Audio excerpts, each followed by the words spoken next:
Esta é a Rádio Agro Hoje, a primeira rádio voltada exclusivamente para o agronegócio brasileiro.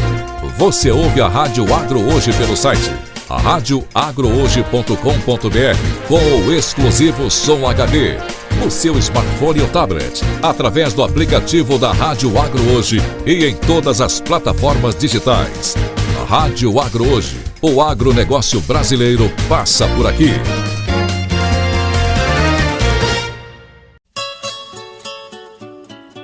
Está entrando no ar, na Varanda com o Vila, aprendendo com quem já fez. Na apresentação, Francisco Vila. Olá, amigos da Rádio Agro Hoje. Sejam bem-vindos à nossa conversa na varanda, que cada sábado às 8 horas da manhã debate assuntos dos principais elos da cadeia produtiva dos alimentos. E quem perdeu a sessão pode acessar a gravação na plataforma do YouTube da Rádio Agro Hoje. E, como sabem, o nosso lema é aprender com quem já fez. Isto copiei de uma conversa com o nosso sempre ministro Alisson Paulinelli. Para isto, convidamos sempre personalidades com experiências relevantes e que estão dispostas a compartilhar suas experiências com os nossos ouvintes. O convidado de hoje é Donário Lopes de Almeida. Donário passou sua juventude numa fazenda agropecuária no Rio Grande do Sul, com uma tradição de 8 gerações e uma família sempre aberta para a inovação contínua. O jovem engenheiro agrônomo viveu na prática todos os aspectos da produção rural, desde a pecuária até a agricultura. Ele ampliou seu conhecimento através de inúmeros cursos universitários dentro e fora do país, participação em encontros internacionais e através da sua pesquisa contínua dos saltos tecnológicos pelos quais o Brasil passou no processo de se transformar de importador para exportador de alimentos. Assim, o Donário é um aprendiz eterno. Outro aspecto relevante são as suas viagens contínuas. Ele vai nos contar um pouco sobre isto para os Estados Unidos, para o Canadá, Europa e China, e estes construíram uma ampla plataforma de conhecimentos e transformaram Donário num cidadão do mundo. Bem na tradição das lideranças brasileiras que construíram o país nas épocas anteriores. A combinação de conhecimento de solo, biologia, química, marketing e finanças construiu uma base sólida para ele focar em novas tecnologias e desenvolver startups que revolucionam o agro. Sobre isso, ele nos vai contar um pouco da sua experiência, mas antes de tudo, seja mais uma vez bem-vindo, Donário, e muito obrigado pela sua disposição de falar com a gente. Olá, Francisco, olá essa audiência que nos assiste, nos ouve aí, é muito legal estar aqui contigo. A gente já tem uma amizade de muitos anos aí que a gente se respeita e se admira mutuamente, então para mim é um grande prazer estar aqui contigo, com teus ouvintes e teus assistentes aí, a tua audiência. Muito obrigado. Então eu já vou iniciar imediatamente com uma pequena pergunta. Sua experiência em diversos campos de atividades, como produção rural, pesquisa aplicada em empresas globais de insumos, onde você assumiu posições de liderança em multinacionais, e da comunicação como ex-presidente do Canal Rural, providenciou uma ampla visão do setor dos alimentos. E sendo membro de associações de classe, como costuma você compartilhar sua vasta experiência com colegas, colaboradores das suas empresas e o público em geral? Bom, eu já sou um pouco velho, né? Já iniciei minha carreira, me formei em agronomia lá no final no início de 90 ali, fui morar nos Estados Unidos, depois Canadá, e iniciei minha carreira, na verdade, na área de biotecnologia, né? Trouxe para o Brasil, na época, uma startup, hoje se chamaria startup, na época não era, né? Não, foi aquela época que o Collor abriu o mercado para os carros, mas também abriu o mercado para a genética, então eu acabei trazendo uma empresa canadense para o Brasil, chamada Alta Genetics. Sim. Na época importando gado, importando embriões, importando sêmen, e aí militei por muitos anos, 12 anos, nessa área da inseminação artificial e biotecnologia, primeiro com a Alta Genetics, eu fiquei 7 anos, depois na ABS PecPlan, ABS Global, mais 6 anos, né, liderei, presidi a associação nessa área de insumos, né, uma experiência legal com empresas internacionais, como você mencionou, depois mudei para a área de comunicação e a área de tecnologia. Eu acho que nesse período, né, Vila, o Brasil evoluiu muito, né? A gente pôde ver aí e deixar claro, né, que esse trabalho, né, que a ciência realmente pode ter um poder transformador no agronegócio, né? Então eu acho que ao longo dos anos a gente pôde ter essas experiências e ver quão importante é de se conectar, falar com as pessoas e ajudar a transformar o Brasil, né? Nesse processo de antes e depois do Paulinelli, antes, quando o Brasil importou 30% dos seus alimentos e tinha 1/3 da população de hoje, e hoje, com 3 vezes mais pessoas, então exporta 30%. Você, a partir de quando teve o insight que o Brasil poderia um dia ser líder no segmento de alimentos e de energia renovável? Quando foi isto que você percebeu, bom, pode dar certo o que o Stefan Zweig falou, o Brasil é o país do futuro? Olha, eu fui exemplo prático disso, né? Você mencionou que eu nasci numa propriedade rural, onde a gente, por gerações, aí tem agricultura e pecuária, né? E eu me formei e era um apaixonado por pecuária na época, né? E fui morar nos Estados Unidos e Canadá e vi a diferença, o gap que havia entre a produção pecuária no Brasil e a produção pecuária nos Estados Unidos. Eu trabalhei em fazendas nos Estados Unidos como peão, né, dando comida e tratando animais. Depois no Canadá a mesma coisa. Eu vi ali um gap gigante, né, e isso me inspirou a tentar, de alguma forma, colaborar em trazer essas tecnologias, essa inovação, esse potencial produtivo para o Brasil. Conjugou que era exatamente nas épocas que se menciona, isso era 30 anos atrás, a gente era importador, há poucos 2 anos antes tinha importado carne de Chernobyl. Sim, né? sim. Então a gente vivia, assim como nos carros tinha aquela paródia, dizer que o Collor falou que os nossos carros eram carroças, né? A nossa pecuária era uma carroça, né? A gente produzia uma quantidade insuficiente para alimentar o povo brasileiro, tanto que importamos carne da Rússia, né? Contaminada de Chernobyl, e ali começou uma abertura onde a gente começou a trazer sêmen, embriões, animais, até então era proibido, não podia trazer, e eu participei desse processo na década de 90, né, de trazer animais mais produtivos, de genética mais produtiva, para a gente poder realmente melhorar, né. Eu acho que é naquele Esses momento... animais vieram de quais países? Da Europa ou dos Estados Unidos? Na época, quando abriu o mercado em 1990, com a entrada do Collor, liberou a importação de carro, mas também liberou a importação de genética, né? Sim. A gente começou a importar, no meu caso, eu comecei a trabalhar com empresas americanas e canadenses, então trazer sêmen, animais, embriões da América do Norte, mas também o processo foi aberto para a Europa. Se trouxe animais da Alemanha, animais da França, animais da Inglaterra, estava fechado, porque teve um caso de vaca louca e aí foi fechado, né? Mas eu te diria que ambos os continentes da América, na América do Norte e da Europa, veio muito material genético naquela época, que começou aquele boom do cruzamento industrial. Então, da América certamente vieram Hereford, Angus, Charolais, da Europa, na França, Charolais, Limousin, Blond d'Aquitaine, da Alemanha, o Simmental, oriental, né, raças as mais distintas, né? Então realmente houve naquele momento essa movimentação. E tudo aquilo, né, me inspirou e me fez entender o potencial do Brasil, né? Porque os líderes empresariais desses países falavam disso, né? Então existia já ali um potencial. Eu comecei a enxergar um potencial do Brasil como uma oportunidade de um futuro de produção de alimentos, de energia, desse próprio uso da biotecnologia para melhorar essas qualidades e essas produções brasileiras. Então, eu acho que ali na década de 90, até pelo interesse dos americanos, dos canadenses, dos europeus, abriu o meu olho para que realmente a gente tinha aqui uma oportunidade de trabalho, de melhorias, né? Uhum.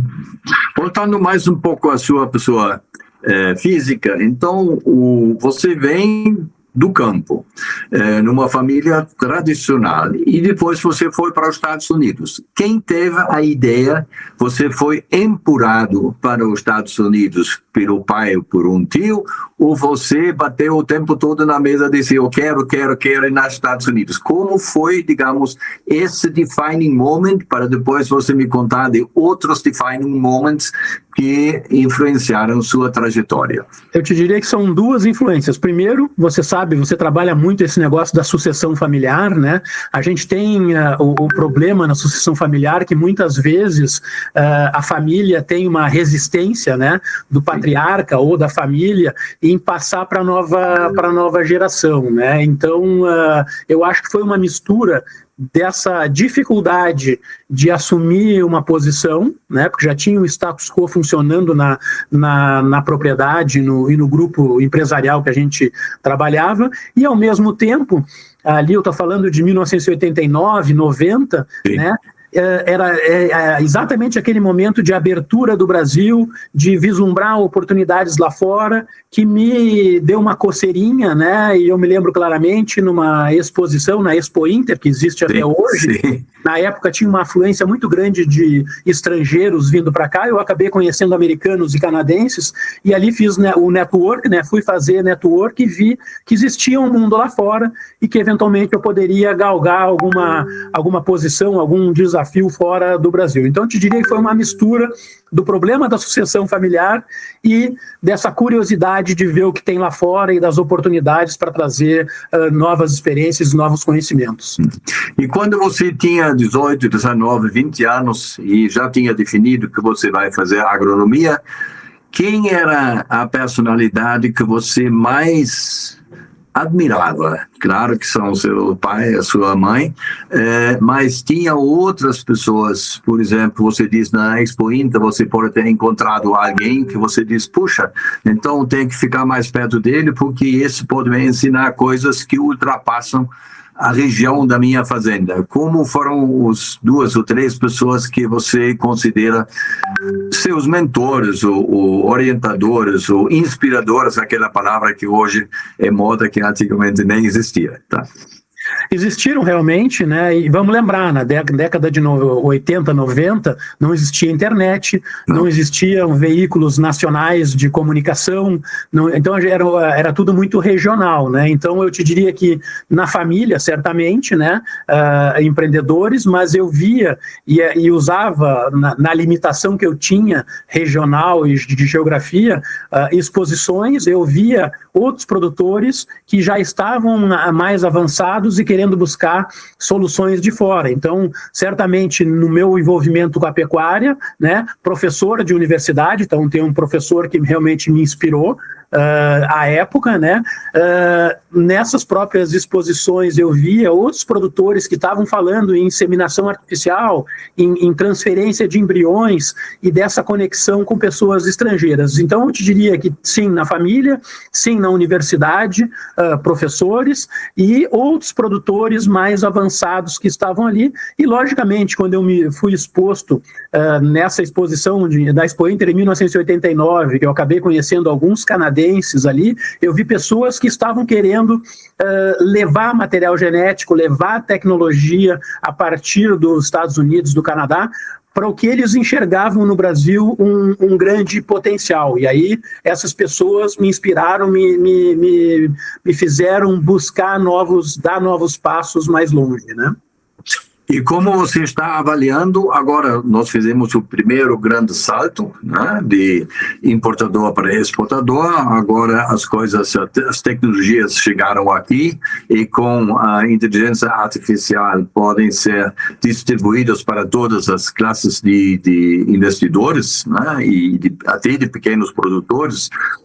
Você acha que vamos ter uma linha de continuação de crescimento razoável de 5, 6, 10%? Ou você acha que pode ter outros saltos como teve no passado? Eu acho que a gente tem, olhando para o Brasil, né, muitas pessoas criticam o Brasil, que é muito conservador, o agro é muito conservador, que não colabora tanto, né, tem uma certa imagem às vezes negativa, mas eu acho que a capacidade de inovação do Brasil é notável, né? A gente olhar aí ao longo das últimas décadas, a gente demonstrou isso pelo aumento da produção, sempre embasada na produtividade, né? Então houve realmente um ganho de produtividade ao longo das décadas, e isso é embasado na tecnologia, né? Nesse cenário aí, eu diria que a Embrapa foi fundamental e ainda continua sendo aí uma peça-chave nesse processo, mas eu acho que hoje a gente vê cada vez mais startups, empresas de tecnologia agrícola surgirem que estão usando muita tecnologia, né? A gente tem vários exemplos do que aconteceu ao longo do tempo, né? Se a gente olhar aí, a gente tem um patrimônio que é o plantio direto no Brasil, né? A própria agricultura de precisão nos últimos anos evoluindo muito, a evolução nos últimos 2, 4 anos dos biológicos, né? Eu acho que aqui tem uma série de tecnologias que a gente vem utilizando ao longo dos anos, que vem embasando esse crescimento da produtividade que, no final das contas, aumentou a produção brasileira de forma exponencial, né? Se for olhar os últimos 40 anos, acho que tem um crescimento aí de 5 a 8% anual, que é um negócio fantástico, né? Acho que a gente vem nessa pegada, e a gente continua tendo a oportunidade de continuar fazendo isso. E talvez, Vila, tem alguns componentes, você mencionou 2 coisas importantes, que eu acho que a biotecnologia talvez seja aí um grande quebrador de paradigmas, né? E, logicamente, essa nova onda da inteligência artificial. Então, se eu olhar para trás, né, e enxergar o que o plantio direto fez, o que a agricultura de precisão vem fazendo, o que os biológicos apenas começaram a fazer, né? A melhoria na especificidade dos insumos agropecuários, né? Seja em fertilizante, seja em defensivos agrícolas, seja em maquinaria. Isso tudo tem um ganho contínuo ano a ano, que acho que deverá continuar trazendo ganhos importantes para o agro brasileiro. Mas tem 2 coisas que podem acelerar e talvez em muito essa produção e produtividade, que são realmente as biotecnologias e o uso mais rápido da inteligência artificial nos próximos 2, 4, 6 anos. Isso pode dar um salto significativo, né? E talvez a gente esteja no limiar de um novo salto de produção. Eu acredito muito nisso, é isso que eu tenho estudado muito nos últimos anos, e eu estou muito interessado, não paro, né? Você viu aí minha história no meu currículo, mostra, né, que a educação continuada para mim é uma coisa super importante. A cada 1 ano eu faço um curso, faço outro curso no mundo inteiro, viajo muito. Isso. Eu hoje, essa semana passada e essa, eu estou fazendo um curso de inteligência artificial, e é tão simples hoje, você faz isso na internet, né? É muito legal. Eu daqui a um mês, no dia 7 de novembro, estou indo para os Estados Unidos, passar 20 dias lá, fazendo um curso de inteligência artificial em Stanford, que é uma das universidades mais renomadas aí do Vale do Silício. Frequentei Berkeley, frequentei Harvard 4 vezes, Canadá, Estados Unidos, Europa. Eu acho que isso é importante, que a gente se mantenha atualizado. E olhando então, né, porque eu estou muito interessado na inteligência artificial, porque eu acho que é uma nova frente que vai trazer muita vantagem para nós, e a gente tem que embarcar o mais mais rapidamente possível nessas oportunidades que estão aqui disponíveis para a gente. Então, eu te digo que eu acho que a gente está num limiar de um novo salto de uso de novas tecnologias que podem ajudar o Brasil a ser ainda mais relevante na produção de alimentos, na produção de energia, na produção de fibras, tudo isso de forma mais sustentável. Eu acho que o caminho para nós é muito interessante. E aí vem a pergunta que eu já fiz uma vez e que gostaria de fazer de novo, que é o seguinte: o maior importador de soja brasileira é a China. E, uns tempos atrás, na Sociedade Rural, nós tivemos aqui uma reunião, teve uma professora americana que diz que em 2040 a China vai exportar soja. Queria ouvir a sua opinião sobre isso, mas para dar mais uma pequena provocação, é o seguinte: em primeiro lugar, se você pergunta quem são os 3 maiores exportadores de alimentos do mundo, aí todo mundo diz Estados Unidos e Brasil, e o terceiro não sei. Só que o Brasil é o terceiro. O segundo é a Holanda, que é um país tão pequeno que você precisa de uma lupa para ver. E o exemplo é o seguinte: a Holanda produz o mesmo tomate dos americanos com 10% do uso de água. Então, se você diz que a tecnologia vai resolver um monte de problemas, vai resolver também para os nossos mercados. Então, como você está vendo essa competitividade sob o aspecto das novas tecnologias e da inteligência artificial? Bom, a China certamente é um player magnífico, né? E tudo que você falar da China, eu não vou duvidar. Eu tive a oportunidade de ir à China pela primeira vez em 2005, na época acompanhando uma missão que o Pratini de Moraes, nosso eterno ministro, naquele início da ABIEC, que estava promovendo as exportações brasileiras. Eu fui lá passar na feira em Xangai. Eu fiquei abismado com o que era... Foi aquela viagem do Fernando Henrique? Não, foi já... Ele foi em 95, eu fui em 96... e fiquei lá 3 meses também, já tinha ido nos anos 70, 80, então eu tenho uma convivência com a linha da China e, como você disse, você pode contar o que você quiser, se a palavra é China, eu acredito. Exatamente. Então, eu fui naquela época que já era governo Lula, não era do Fernando Henrique, o Pratini era presidente. Pratini, sim. Tá. Pratini era presidente da ABIEC, né? E acho que já era o 2º ou 3º ano que fazíamos lá uma feira de alimentos onde o Brasil... Guangzhou, né? Em Xangai, em Pudong ali, né, do outro lado do rio. E ali eu pude ver, eu fiquei em primeiro lugar abismado com o que já era a China naquele momento, né? Nós estamos falando de 20 anos atrás quase, né? 2000. Mas eles ainda estavam com a roupa azul ou já era depois? Não, já era um mercado interessante, né? E aí, ali eu já vi a oportunidade e depois eu voltei para a China em 2019, ou seja, 12, 13 anos depois, já na minha fase de tecnologia, de startups, fui lá ver a parte tecnológica e tal. Então, eu vi essa diferença de 2005 para 2019, uma coisa fantástica. Então, tudo que você me disser que a China vai fazer e que acham impossível, eu não sei se não é impossível, porque eles fazem coisas fantásticas, né? Mas a China, eu acho que a gente tem que olhar ela como um mercado vital para o Brasil, né? Especialmente hoje, no que diz respeito à soja e à carne, né? Que além do volume, né, as demandas da China estabelecem novos padrões. Eu te dou um exemplo do famoso boi China, né? O boi China que tem uma especificação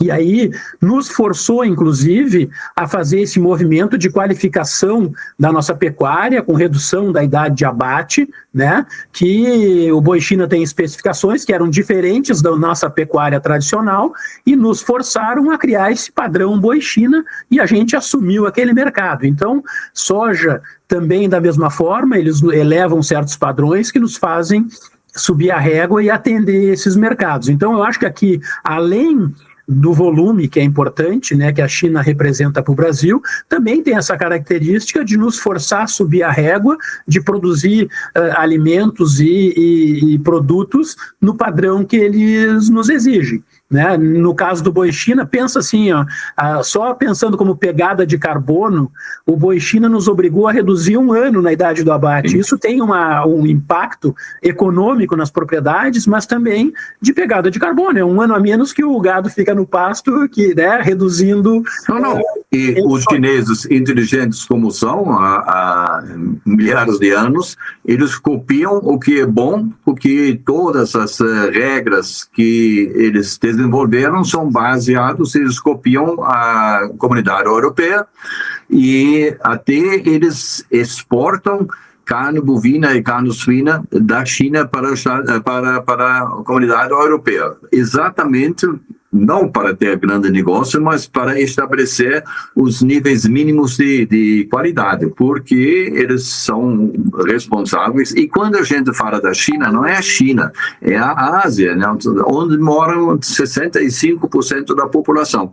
E se o Brasil, então, quer continuar a desenvolver energia renovável e alimentos, então tem que focar lá, não necessariamente na Europa, nem nos Estados Unidos, mesmo sendo que muita carne hoje em dia vai para os Estados Unidos. E aí a pergunta, como você avalia que os Estados Unidos, que tinha 95 milhões de bovinos e produziram mais carne do que o Brasil com 200 ou 180 milhões, ninguém sabe exatamente quantos tem, eles agora estão reduzindo o rebanho deles. Será que eles deixam de comer carne ou tem um outro motivo que você tenha tido conhecimento? Bom, antes eu queria só finalizar um negócio da China que eu acabei não te respondendo, né? Eu acho que assim, num cenário de longo prazo, eu acho que em relação à China é essencial que a gente venha diversificar os nossos mercados, né? Diversificar nossos produtos para outros países, que a gente tem hoje uma China dependência, né? Eu acho que é importante a gente diversificar. É importante a gente diversificar, inclusive, a nossa pauta de exportação para a China com outros produtos, porque não é só carne e soja, né? Hoje a gente já está abrindo para outras. Tem que lembrar que é uma população gigante que tem outras demandas além de soja e de carne, ou seja... Vinho, frutas, etc. Tem tudo lá. Exatamente. Né? Então, eu acho que aqui tem esse lado também de oportunidade. Agora, quanto ao prognóstico sugerido por essa sua fonte, né, de que a China pode se tornar exportadora de soja até 2040, a gente tem que levar isso em consideração. Porque da mesma forma que a gente pode usar tecnologia, que a gente pode usar biotecnologia, que a gente pode usar inteligência artificial para mudar cenários de produção, os chineses podem usar. E, de repente, as limitações que eles têm hoje de água, de solo, de clima, podem ser minimizadas pelo uso de biotecnologia, assim como a própria África, né? Então, assim, não adianta a gente sentar e ficar no mundo esplêndido achando que nós somos essa potência, que a gente o mundo depende de nós e tal. O mundo pode mudar muito com a biotecnologia, pode mudar muito com a inteligência artificial, e a gente tem que estar atento a isso. Então, eu não tiro a possibilidade, né, dessa tua fonte estar correta, e em 2040 a China eventualmente está competindo na exportação de soja.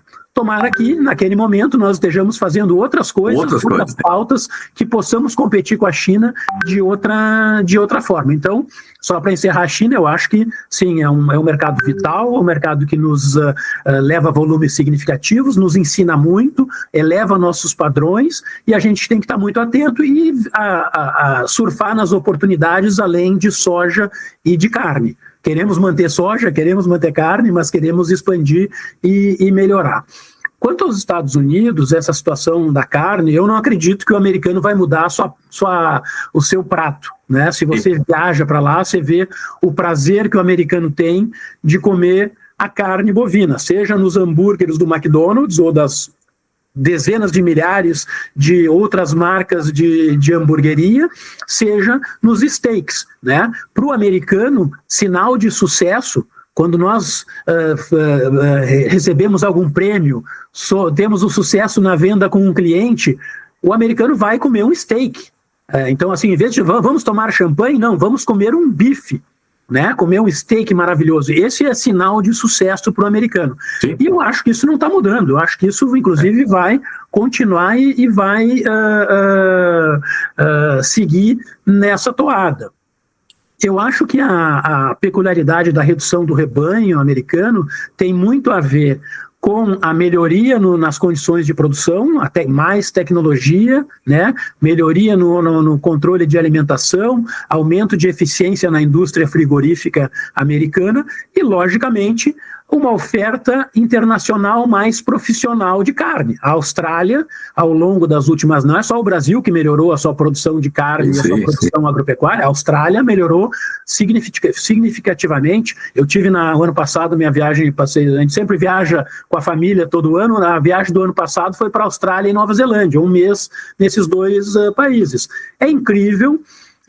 E eu tinha ido na Austrália, né, na década de 90, é incrível a evolução genética, a evolução de alimentação, a evolução de eficiência na produção de carne e agrícola da Austrália e da Nova Zelândia. Então, e eles podem levar a carne de barquinho lá para Xangai, né? Então tem essa vantagem, não precisa dar uma volta no planeta, né? Exatamente, e os americanos também hoje contam com essa produção, os americanos hoje começam a contar com outras fontes de proteína animal que talvez possibilitem essa redução de rebanho que eles estão vivendo. Então, essa redução de rebanho, para mim, não tem muito significado ou atrelamento ao consumo de carne americana. A gente não vê isso na estatística, eles continuam comendo muita proteína. Então, eu te diria que é muito mais pela melhoria das condições de produção no próprio Estados Unidos e melhoria nas condições dos fornecedores internacionais de carne para o americano. Aí temos conversa para mais umas horas, mas eu queria agora ir do macro para o micro. Do micro, que é o donário. O que o donário faz quando ele não está estudando, quando ele não está viajando, quando ele não está aprendendo com outras pessoas? Agora, você nas startups, qual é o seu business model que você depois vai passar um belo dia para seu filho que hoje entrou na faculdade? Olha, a minha vida pessoal, eu sou uma pessoa de hábitos simples, eu gosto de viajar, né? Eu gosto de curtir minha família, eu gosto de ir para a fazenda, não só para trabalhar, mas para curtir e ficar lá e conversar com as pessoas, né? Eu gosto muito de conversar, frequentar ambientes diversos, né? Para ter novas ideias, leitura, certamente, né? Eu gosto muito de ler, eu sou um leitor ávido por biografias, né? Então, sou fã de alguns escritores que são especialistas em biografias, né? Então, leio muito a história já li 3 biografias do Elon Musk, que está na fama, mas eu estou lendo agora um livro do Abraham Lincoln, né? Henry Kissinger é um dos meus modelos em termos de geopolítica. Então eu gosto muito de leituras biográficas, porque ensina muito, acho que é super enriquecedor, e logicamente leituras de tecnologia, né? Para você ficar com o ciúmes, o Henry Kissinger foi meu professor na MIT. Então, professor não, mas a gente teve vários encontros com ele deu aulas lá, e o interessante nos Estados Unidos, que é diferente da Europa e também um pouco diferente do Brasil, é o seguinte: metade dos professores de pós-graduação eram empresários ou pessoas da vida real, e os outros eram professores tradicionais, como aqui em todo lugar.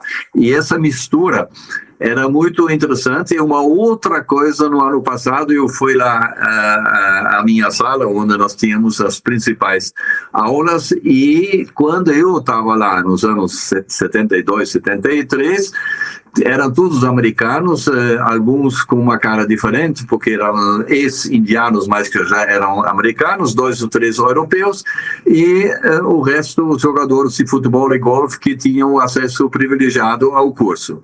Quando eu fui lá, 2 anos atrás, só tinha asiático, tinha 3 pessoas que tinham altura e peso de que podiam ter sido americanos ou europeus. Veja só como mudou, digamos, essa vida de tecnologia, e dizem que tem 300 mil chineses da China que estão fazendo doutorado nos Estados Unidos e pelo menos a metade vai voltar para a China.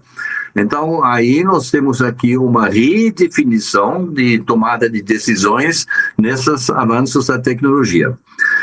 Mas agora nós falamos tecnologia, porque o Brasil sempre foi o mesmo, tinha o mesmo território, a mesma terra, a mesma água, a mesma sol, e de repente então explodiu, foi um exportador de alimentos.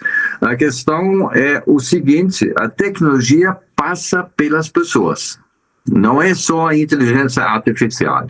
Então, como você está vendo, a disposição das pessoas que você encontra do nível, vamos dizer, de pessoas que trabalham nas empresas. Você era presidente de várias empresas lá, essa turma lá de 30 anos que entrava lá, eles estão dispostos, intelectualmente, acho que sim, mas psicologicamente e emocionalmente, de fazer o trabalho como a geração anterior fez, porque foi tudo feito com o braço da vontade, não só com o braço físico, mas com o braço da vontade. Você viajando muito, participando nos cursos, etc., você acha que nós temos matéria-prima humana suficiente para, depois eu vou fazer uma outra pergunta, para o Brasil pode ter essa função de liderança na energia e nos alimentos? Bom, é lógico que quando a gente fala em desenvolvimento, né, é impossível ignorar o papel do capital humano, né? O Brasil tem aí todo esse potencial tecnológico, recursos naturais abundantes, mas o que vai nos levar para o próximo nível, certamente, é a capacitação de pessoas, né? Ter gente para usar tudo isso, né? Porque, afinal de contas, o uso de tecnologia avançada, e a gente falou aqui de biotecnologia, inteligência artificial, vai exigir uma nova geração de profissionais qualificados e, logicamente, com uma mentalidade inovadora, né? Por isso que eu acredito que o investimento em educação, formação técnica, é crucial para que a gente possa aproveitar plenamente essas oportunidades, né? Eu tenho convicção que o futuro do agro depende da formação de novos líderes. Isso, para mim, é muito claro, né? Nas empresas e entidades de classe que eu atuei, que eu atuo, eu sempre busco incentivar os jovens a se envolverem, né? A assumir responsabilidade e a pensar de forma inovadora, né? Recentemente nós nos encontramos ali no nosso Congresso Brasileiro da Associação Brasileira de Marketing Rural, a qual eu tenho a honra de presidir o conselho. A maior alegria que eu tive naquele evento ali, Vila, é que nós dois talvez se fôssemos os mais velhos. É verdade. Daquele falamos evento. sobre isso, como é possível. Aqui então, são todos guris de 35, 40 anos, né? Então, exatamente. Como é possível, né?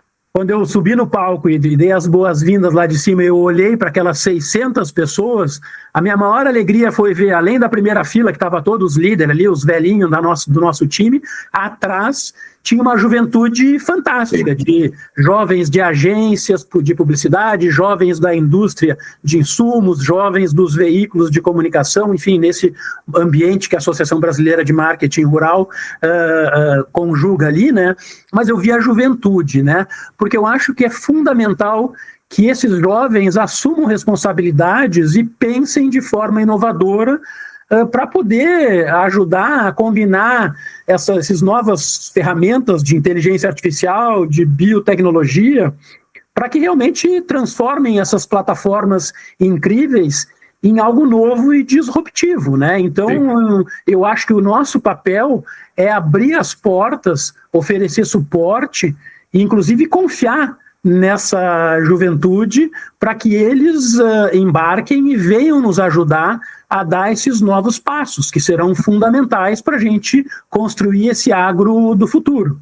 E tentar inspirar uma nova atitude, digamos, de colaboração entre esses jovens líderes, porque o Brasil tem a herança da Europa, onde o líder, ele é o líder e o resto são as pessoas que ele junta de uma forma mais ou menos eficiente. Os americanos são diferentes, lá tem o cluster de leadership, né? Então você procura outros líderes para lidar em conjunto com outros. Isso é uma coisa difícil para um país que tem a psicologia individualista, que herdou-se lá dos europeus. Porque os europeus são brilhantes em ciência, etc., mas os americanos sempre estão um pouco à frente porque eles estão em grupo, enquanto nós aqui, cada um por si, e raramente junta isso aqui. Mas eu tenho uma outra pergunta, uma dúvida que não sei resolver, porque no New York Times publicou um artigo lá um mês atrás dizendo que nós podemos calcular muito bem o aumento da demanda por alimentos, porque você tem um número de pessoas multiplicado pelo aumento da renda familiar. Pronto, aí você já sabe em 2050 quanto você precisa ter. E nós temos a base dos Estados Unidos, um país enorme, e o Brasil, um país enorme, a África ainda não começou, nós temos o potencial de atender essa demanda. Só que não vamos poder atender essa demanda por um elemento que falta, que são os agrônomos. Então, todas as escolas da China, da Rússia, do Canadá, da Itália, aqui da Argentina, etc., não produz agrônomos, cientistas suficientes para fazer a transformação tecnológica que nós fizemos no passado, com o braço, mas no futuro vai ser mais importante, e isto tem que ser trazido para o pequeno produtor, porque o que nós aqui em São Paulo comemos não vem do Mato Grosso, vem em torno do raio de 100 quilômetros em volta da cidade.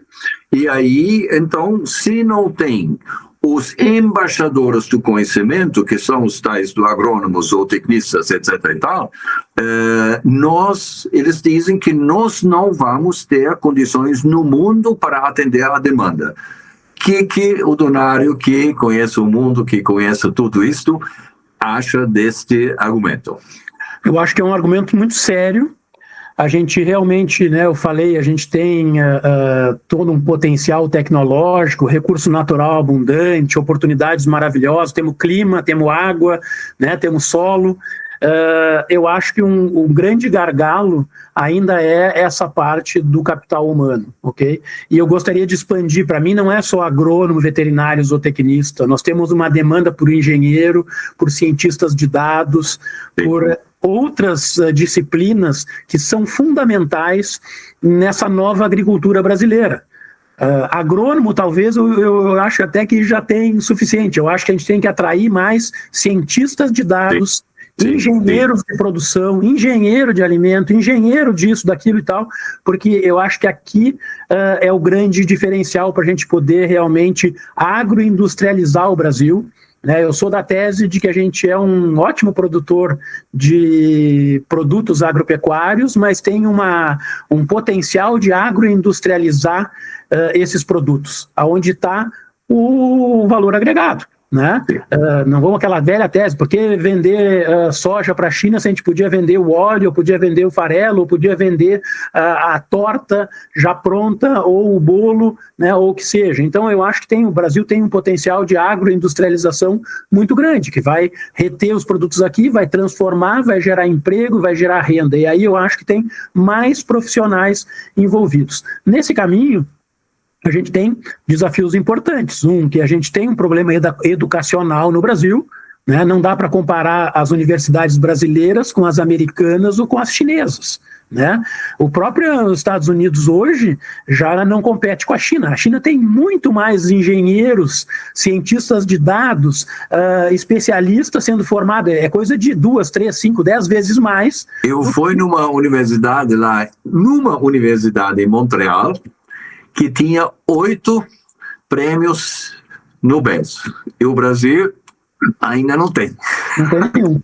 Imagine só, né? Então, aí tem um leque de... Voltando. Nas suas empresas de startups que você está focando, qual é, digamos, o objetivo? O que você... Claro que tudo isso, num certo dia, também vai dar um pouco de dinheiro. Mas o que você está focando com as suas empresas de startups? Eu acho que esse movimento de startups, ele começou aí há 8 anos atrás, 9 anos atrás, começou como sendo assim uma grande oportunidade para criar grandes empresas, para criar grandes soluções, né, para termos unicórnios brasileiros, e até hoje nós não temos nenhum unicórnio brasileiro no agro, entendeu? E eu não sei se nós vamos ter. Tá? Mas eu acho que esse movimento das startups foi importante para que a gente instigasse jovens, instigasse universitários no final dos seus cursos a trabalhar em tecnologia, a trabalhar em inovação, que algumas delas se criaram e hoje são startups interessantes, muitas delas foram rapidamente absorvidas por grandes empresas, né? Muito se criou de fundos das próprias empresas atraindo esses jovens, fazendo um pouco o que os Estados Unidos fazem, né? Que é, as grandes empresas estão lá na universidade já pegando os profissionais ali mesmo e trazendo para seus centros de pesquisa e desenvolvimento. Então, assim, eu acho que hoje o foco tem que estar, logicamente, nesse movimento de startups, focado em empresas que gerem caixa para o produtor. Ou aumenta a produção, a produtividade muito rapidamente, ou diminui custo muito rapidamente. Esse tipo de empresa ou de tecnologia é aquilo que vai dar certo. Algumas delas viraram empresas independentes e estão crescendo, nenhuma virou um unicórnio. Muitas delas foram absorvidas por empresas tradicionais e não tem demérito nenhum, é maravilhoso, a tecnologia está sendo utilizada. Para o setor é a melhor solução, porque se eu sou um jovem, 28 anos, já fiz o doutorado lá no Canadá, etc. e tal, tenho algumas ideias. Eu vou trabalhar numa grande empresa, eu vou trabalhar 8 horas, depois faço 1, 2 horas extras. Se eu tenho startup, eu trabalho 15 horas por dia. Então, uso o meu potencial de uma forma quase o dobro de output do que eu fosse trabalhar. E aí, numa certa altura, quando ele chega num ponto que ele está vendo, eu vou para baixo porque não é só a parte técnica que resolve, uma empresa precisa de outras coisas, de marketing, administração, finanças, etc. e tal, e aí ele vende isso para o grande, e o grande tem a vantagem que ele teve o resultado de alguém que trabalhou 12, 15 horas, enquanto ele depois vai trabalhar 8 horas como qualquer um. Exatamente, e aí eu acho que nos últimos anos a gente teve um incremento importante, né, quando pensar em agricultura de precisão, né, monitoramento de lavoura, decisões de manejo, tudo isso nos últimos 5 anos, a gente viu uma melhoria fantástica acontecendo, e muitas dessas tecnologias foram oportunizadas por esses jovens que saíram da universidade, que não estavam no radar, e de repente montaram empresas e acabaram indo para a BASF, para a Syngenta, para Massey Ferguson, para John Deere, né? E acabaram embarcando essas tecnologias nas grandes empresas, e que não faz muita diferença, para o produtor não faz diferença, né? A cor do gato não faz diferença, se ele comer o rato, tá ótimo, né? Então eu acho que houve realmente uma evolução importante, ela continua acontecendo, mas eu ainda acho que isso precisa ser acelerado, Vila, porque nós precisamos de mais engenheiros, cientistas de dados, agrônomos, recursos humanos, pessoas que queiram se dedicar a fazer coisas disruptivas, né? E isso seria a base para a minha pergunta quase final é o seguinte: em primeiro lugar, você diz que você já tem meio velhinho, mas eu olhando de cima para baixo, eu acho que você ainda é bem jovenzinho.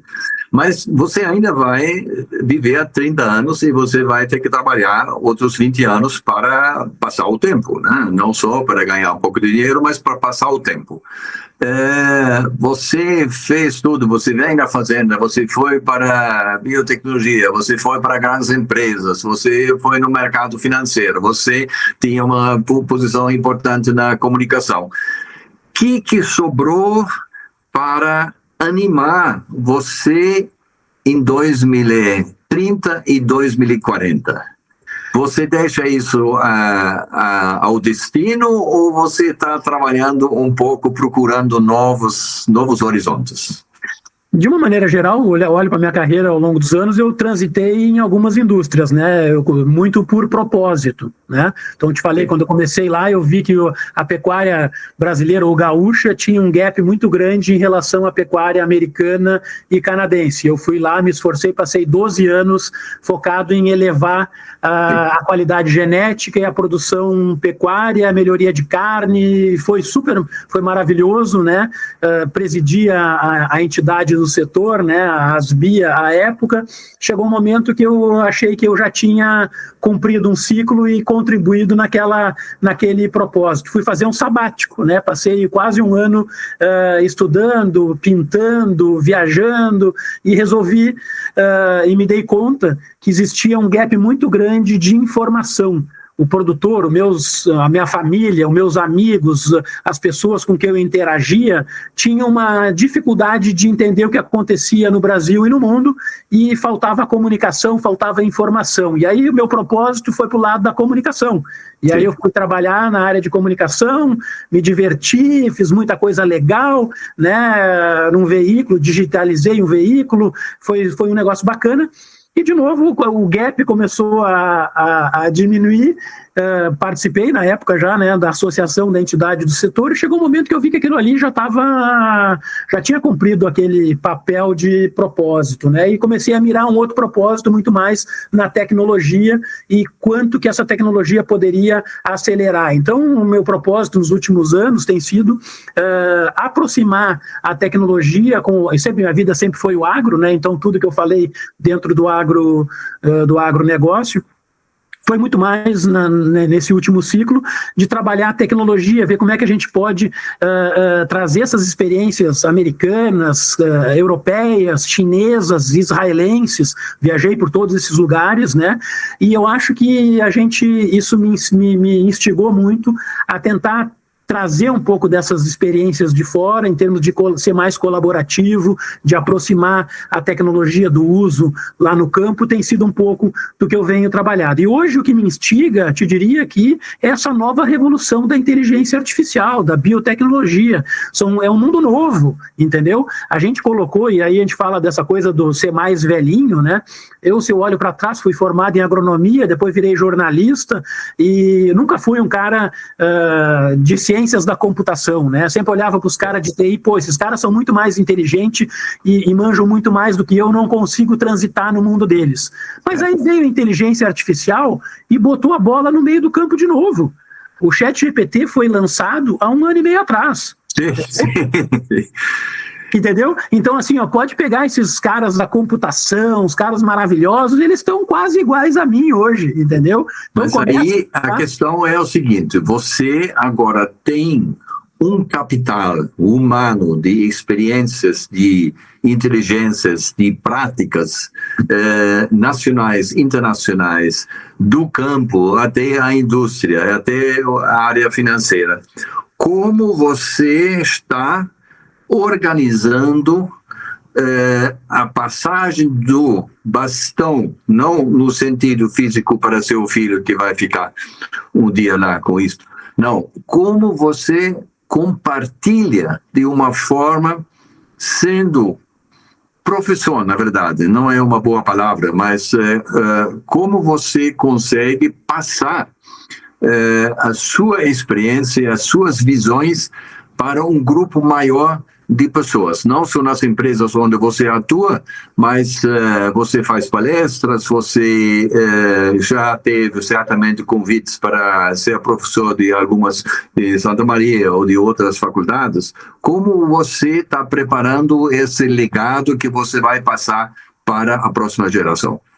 Eu acho que, de uma maneira geral, participação em eventos, participação em associações são fundamentais, entidades de classe, né? Então, seja lá atrás na área de biotecnologia, né? na Asbia, que é uma entidade colaborou muito com a expansão da genética no Brasil. Hoje nós temos um rebanho brasileiro que não dá para comparar com 5 anos, 10, 20 anos atrás, né? Não é por nada que você anda em São Paulo, ou em Porto Alegre, no Recife, e tem carne de alta qualidade disponível, né? Tem várias opções. Isso não existia há 10, 20 anos atrás, entendeu? Então eu acho que aqui, de novo, é um trabalho associativo de entidades que nós, profissionais, temos que dedicar parte do nosso tempo a dividir isso, e mesmo em ambientes competitivos, né, seja lá nas empresas de inseminação artificial, tem lá uma entidade que congrega, alguns interesses comuns têm, então sim, trabalhar os temas comuns, né, quando falo de ABMRA, qual eu presido o conselho hoje, são agências concorrentes, são indústrias concorrentes, mas tem temas que são... que conjugam os interesses de todos. Então, eu acho que a gente tem essa responsabilidade de trabalhar as entidades, trabalhar as associações pelo bem comum dos próprios mercados. Isso é fundamental que os profissionais se dediquem a fazer isso, que é isso que vai acontecer. E trabalhar muito, né, Vila? Você mencionou levemente aí a diferença do americano em relação a nós, em relação aos europeus, essa coisa colaborativa, né? Sim. Nesses últimos anos que eu tenho estado muito em ambientes de inovação, né, nos últimos 5 anos, eu fui todos os anos para os Estados Unidos, no Vale do Silício. Fui para Israel, fui para a China, fui para a Europa. Dá para ver que o ambiente colaborativo é muito mais utilizado e ajuda muito. Então, a gente pegar essas experiências e tentar mostrar para os nossos pares da importância de colaborar, de trabalhar em conjunto, de trabalhar em prol do bem comum, para que a gente possa crescer. Nós temos um país que é fantástico, cara. A gente tem clima, solo, gente, né? Tem recursos naturais. Eu acho que a gente tem que trabalhar isso, e talvez o meu propósito hoje relacionado à tecnologia é de mostrar isso para o mundo, para nós mesmos e para o mundo, que a gente tem condição sim de produzir mais, melhor, com mais renda para os nossos produtores, com mais renda para as cadeias produtivas, não só o agricultor, mas o próximo elo, a agroindústria, os exportadores, que a gente consegue fazer tudo isso de forma sustentável, né, em prol de um mundo melhor. Então, assim, um pouco do meu propósito hoje é trabalhar essas pautas para que a gente possa realmente ser um país, né, dar oportunidade para os brasileirinhos que estão chegando ter uma vida melhor daqui a 5, 10, 50 anos.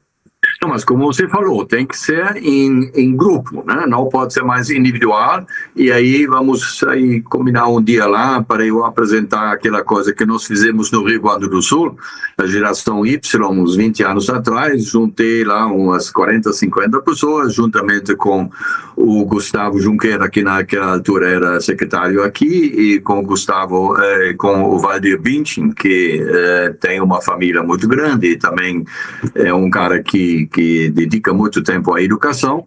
Nós juntamos eles lá 2, 3 vezes, mas depois, se você não vai lá o tempo todo lá para juntar as pessoas, então não tem essa vontade de trabalhar junto. Talvez também nós tivemos os jovens da sociedade rural brasileira, cada um subiu lá em coisas espetaculares, mas não existe mais aquela coisa que você encontra nos Estados Unidos, né? Que eles sempre se juntam com os camaradas de escola, com os camaradas da faculdade, né?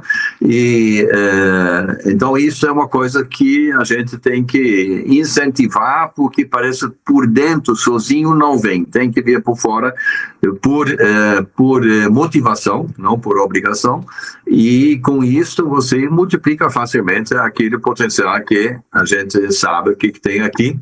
E aí vamos ter uma conversa lá nos dois para ver como é que fazemos isso no núcleo feminino de agronegócio, nos jovens da sociedade rural brasileira e outros lá na sua região. E aproveito para agradecer muito a sua disposição de conversar sobre todos esses assuntos aqui, porque, como já disse, aprender com quem já fez. E algumas coisas você já fez na sua vida, e agradeço mais uma vez e até uma próxima oportunidade. Vila, muito obrigado, foi realmente um prazer te reencontrar, a gente nutre aí respeito e admiração mútua, então para mim é sempre um prazer estar contigo e a gente agradece a audiência, né, por estar nos ouvindo e desejando sucesso aí. Lógico, o nosso papel aqui eu acho que deve ser sempre abrir portas, né, oferecer suporte e confiar que essa juventude venha ajudar a transformar o setor e construir cada vez um agro mais forte e sustentável, né? Perfeito. Um grande abraço e até a próxima. Obrigado. Um abraço. Conectando você ao agronegócio, a rádio que